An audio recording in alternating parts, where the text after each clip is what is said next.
Howdy. This week we're looking at the idea of God being the Lord of hosts, the Lord of armies. Now, in this concept, we wanted to see why it is that God is different from the idea of the Lord of armies that we might picture when we think of other hosts, when we think of other armies. Now, with this whole idea of the Lord of hosts, is that oftentimes we can think of that God is the one commanding the armies. Now, looking at what Lori has mentioned in regard to the idea that God doesn't just tell the armies where to go, but he actually goes into battle with them and leads them. And even more than that, taking it even further along those lines, is that God is the one who's ultimately winning the battle himself. And with that, what we want to see is an example from Judges, chapter 7, when we're looking at Gideon going into battle for the Lord. Now, the thing is that Gideon originally had 22,000 people that were going to go with him. And then he ends up narrowing it down to 10,000. So what ends up happening is whoever is fearful and trembling, let him return home and hurry away. And so there's only 10,000 people that are not afraid. But then he ends up narrowing it down even further, down to 300. Now there's a big conversation and discussion about what it means for the 300 men who were drinking water, lapping it like a dog, what exactly that means.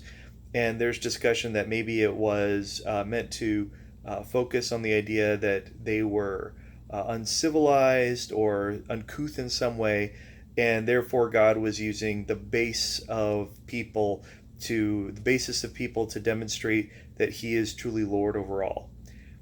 Possibly. There's also a conversation that because of the way that the text originally might have been either misrecorded or mistranslated in different original manuscripts, that maybe the cupping their hands portion wasn't meant to go with that first portion of the verse, and that in reality maybe what it was is that the 300 men were crouching down instead of kneeling down, which meant that they were more prepared for battle. These are all different possibilities, and they're all different ideas. But more than anything, what we keep seeing in the text is that God says that Gideon has too many people.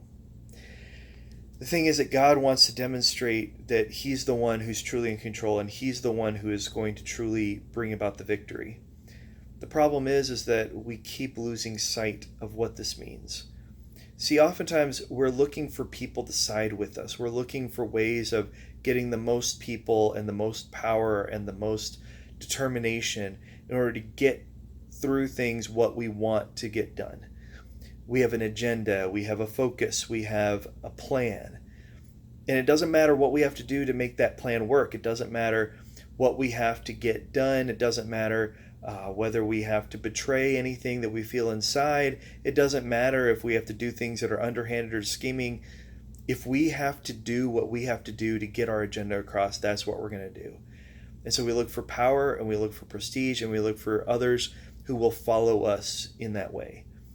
And God, with Gideon's story, ends up showing that he doesn't need us to look for numbers that we amass, or power, or prestige, or any large accompaniment for us to overwhelm others. We don't need to shock and awe anybody.